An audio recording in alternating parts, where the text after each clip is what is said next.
Anyway, our main topic was metaphysics. You see, what is metaphysics? Physics in Greek comes from the word physis, means nature. Meta is to go beyond. So going beyond nature. Physics is about studying how nature is. Science is studying how nature works. Meta is going beyond.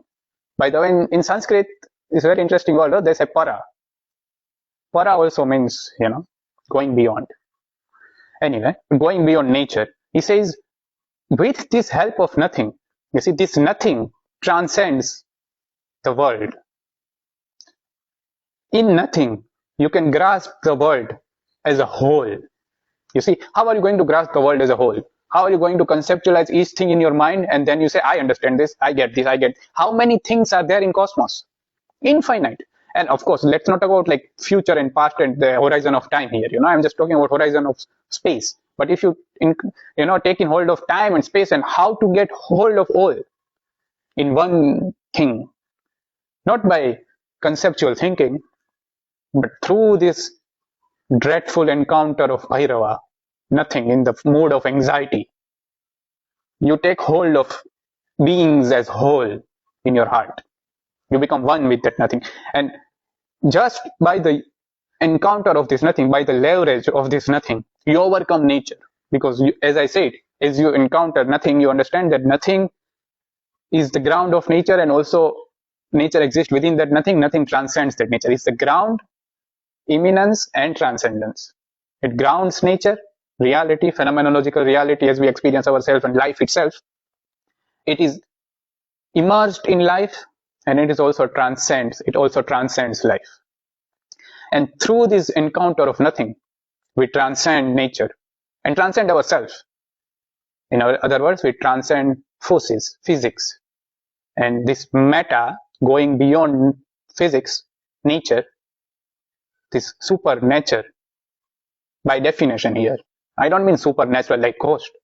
Simple. Supernature is going beyond nature is metaphysics.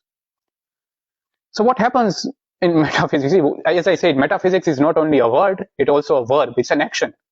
An action when human being in this anxiety, being open to nothing from inside and is open to the external world from outside. This openness, this being open simultaneously to the world and to the nothing as one thing, and then thinking, if you can, then you are doing metaphysics. To hold on to the nothing and hold on to the world simultaneously. To become this open doorway between everything and nothing. That is metaphysics. It's an action. He says human beings are shepherd of beings. Beings means the world. And being with capital B is one with that nothing. You see. Shunyata in Buddhism is same. In Vedanta, they call this thing Sat. Because you see, this ground of all existence in itself is nothing, but it is existence of everything. It's the ground of everything. So whether to call it Purnata as Sat or call it emptiness as Shunyata, depends on your mood, Now it just matter of aesthetics. What is your mood? Whether you are in the mood of fullness and joy and bliss, Satchitananda, Purnata or Vedanta, or you are in the mood of letting go and Buddhism, Shunyata. It's the aesthetic. As I said, what is your attunement? Now philosophy goes out. Logic anyway went out even before we have started thinking. It just remains the question of aesthetics and attunement. How you are attuning towards this totality of the world. What is your basic poise? So yeah, that is what metaphysics is. Being held out onto nothing and then seeing and thinking about the world.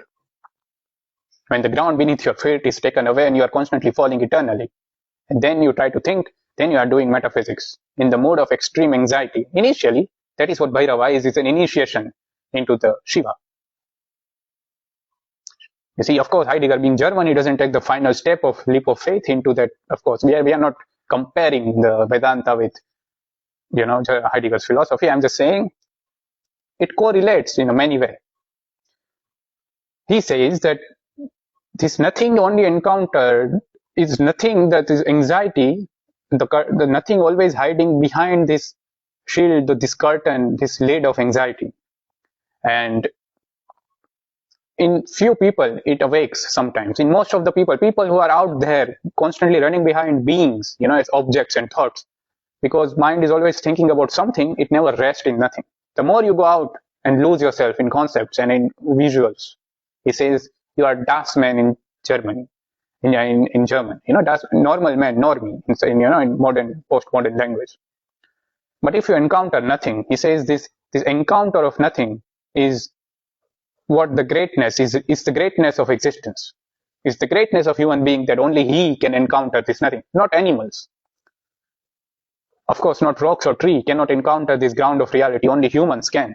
And that is the greatness of existence reserved for humans, according to Heidegger. And this is very gentle. This is this gentle openness towards the world.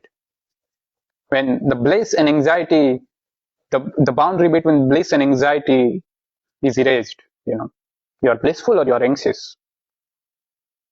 We don't know. You don't know anything at that, in that fever when you are doing metaphysics. You can't say anything. You cannot posit any emotion as sure. So this is what he means by what is metaphysics.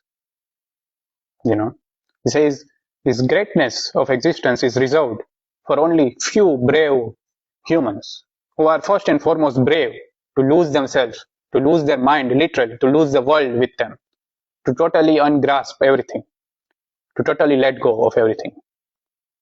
The greatness of existence is reserved for few brave men, he says, who can encounter this nothing. Very interesting. So this is what metaphysics is. I'm repeating myself again and again. I will end this video here. Those who have ears to hear, if you get it, you get it. Until next time.